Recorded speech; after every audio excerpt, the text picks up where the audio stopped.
Hello and welcome to Premier Inn Sidcup, which is in Greater London, but I always think of it as Kent.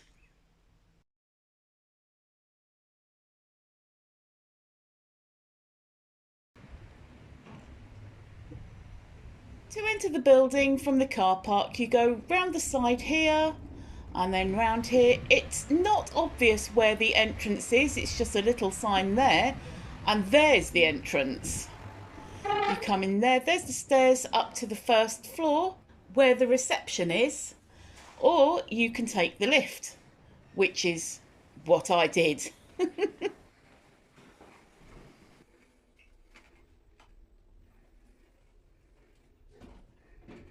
lift door opens and straight in front of you is this huge picture of Central Sidcup.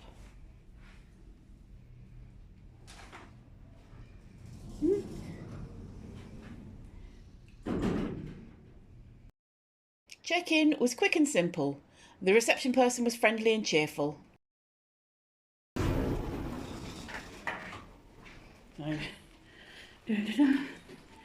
It's 416.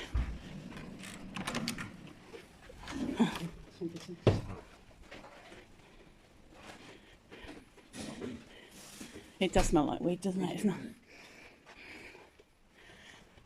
This is one of the more mazier Premier Inns that I've stayed in. It's not as straightforward as others. And that's our room right at the end. 416? Yep. Oh. Ooh. That's all right. I might see the car from there. Ooh. Big bed. Little bed. Oh, and first impression, they've actually put the tea making station in a logical place. I'll go into that later. First things first, what's the view like? It's nice and sunny. We've got these nice big curtains that are probably blackout curtains. So we have a view of the car park, which is very handy because there is our car.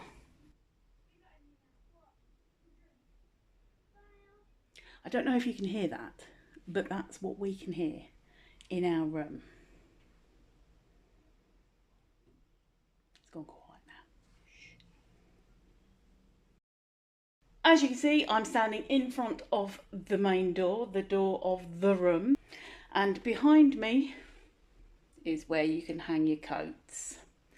So, we've been put right up the top, which means that there's nobody above us. We're under the roof. I thought that this meant that this was going to be a quieter room, but we've been here for about 15 minutes now and there's a family.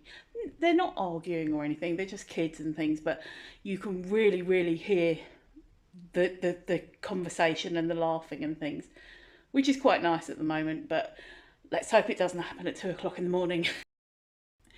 You come in the room door and the lights are activated by the key card. So it's worth grabbing an extra key card if they only try and give you one, especially if there's 2 or more of you in the room. And then you've got the wardrobey bit, spare pillows. I always use the spare pillows. This is really good.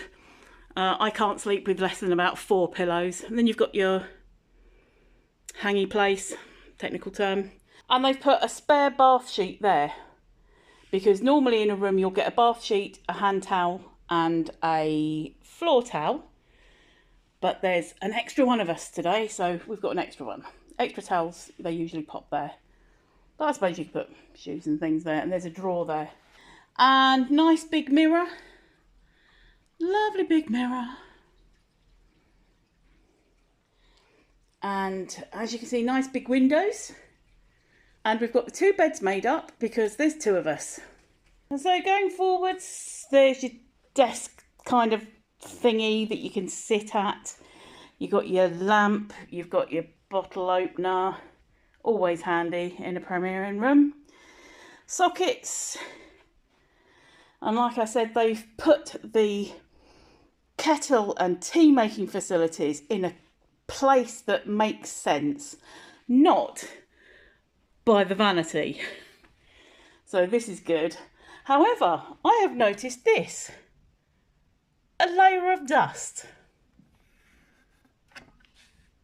That means that this room probably hasn't been used for a while and probably wasn't checked properly. For some reason, Premier Inn have switched over to these type of cups and not giving you water glasses at the same time. So it used to be proper cups. Well, they are proper cups, but you know, china cups.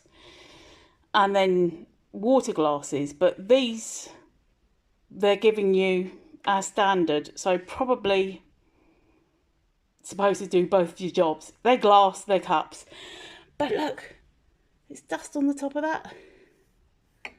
Don't worry, we'll be washing them. The rule is, in a hotel, always rinse your kettle before putting any water in it to boil. There's your menu for evening meal and breakfast. It's not as extensive as other places, but they don't have a separate restaurant. It's all incorporated. And telly, nice big telly on the wall mounted. And then you've got this chair which has seen better days. Yeah, that needs a good clean, but it also needs reupholstering.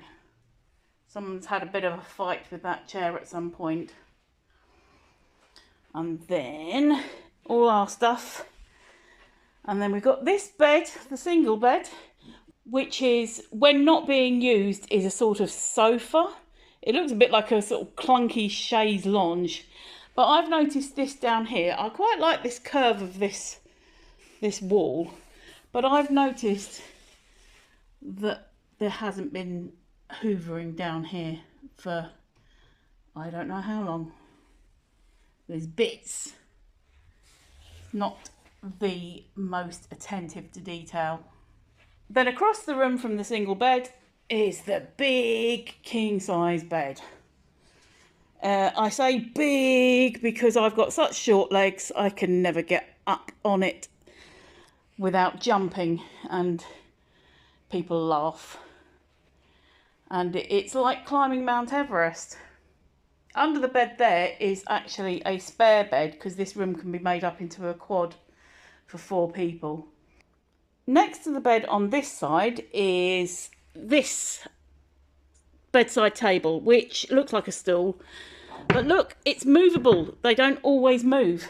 Now that is going to be really handy for my travel companion because he uses a CPAP machine and there's nowhere next to this bed to put it. So this shall be moved, and there's a socket that he will be plugging it into.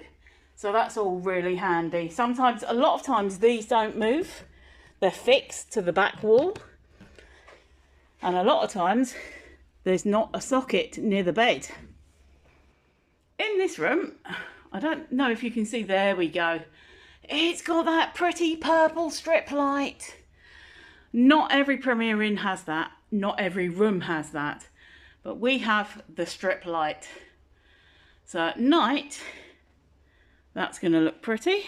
It looks pretty now, but it's not really picking it up on the camera. And here on this side, as you can see, it's the fixed one. There are no sockets. Quite nice artwork. I quite like this one.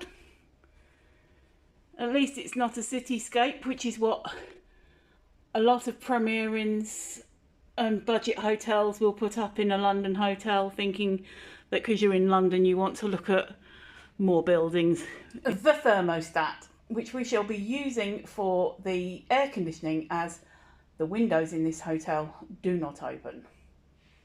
Next to the wardrobe is the vanity, which has got the hairdryer, and You switch that on and the light comes on. So you can see to do your makeup and see how beautiful you are. But I can see now looking, I don't know if you can see that, but let me see if I can get that for you on there. There.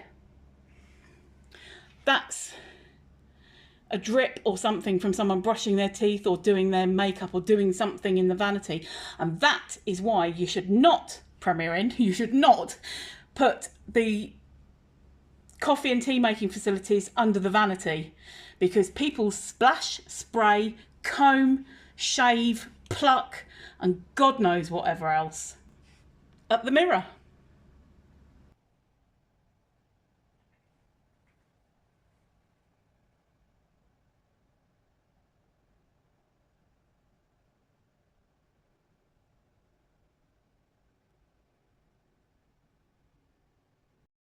The bathroom. Let's turn the light on. Now, this one has got purple tiles. I prefer it when they're white because, I don't know, it just, they're not even the purple that you can see on the video.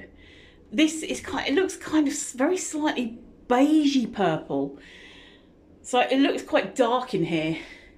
I like it when you've got the white, clean look.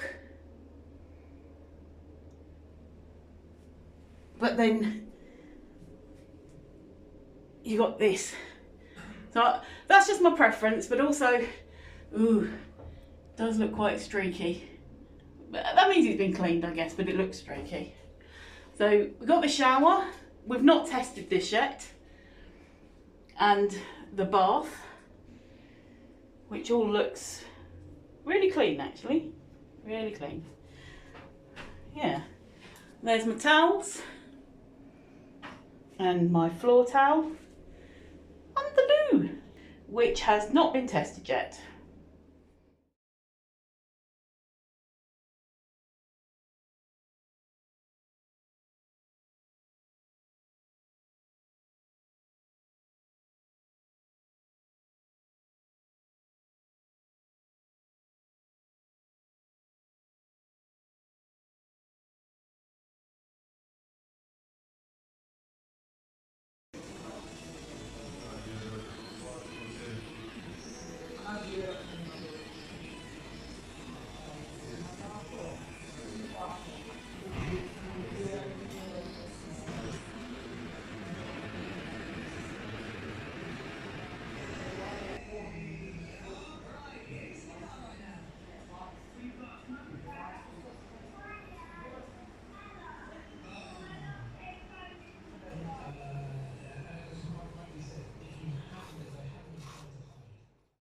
Good morning.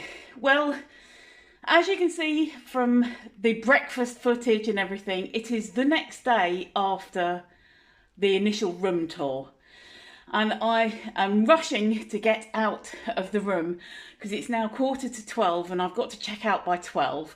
That's the excellent thing about Premier Inns. They don't rush you out in the morning. You can check out by 12. But 12 is approaching.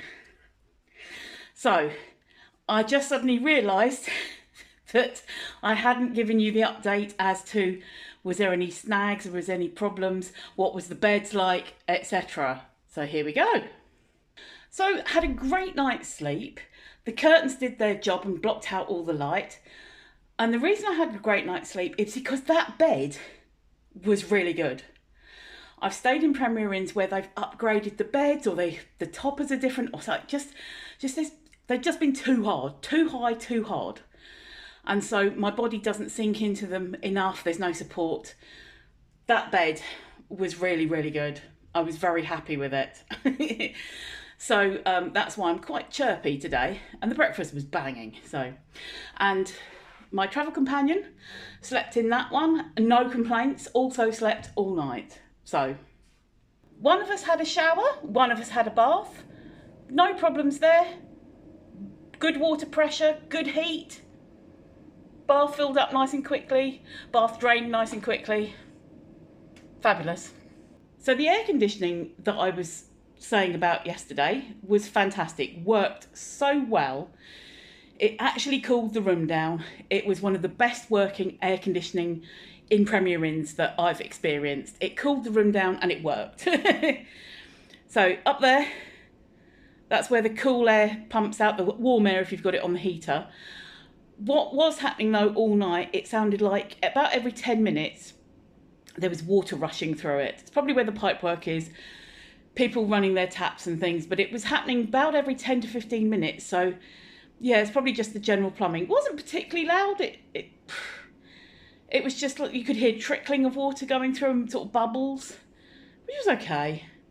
But not quite a completely peaceful night.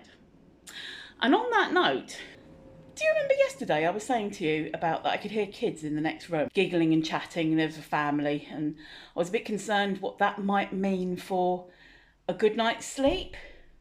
No, it was fine. Didn't hear a thing. Didn't hear anyone. So, thumbs up for that.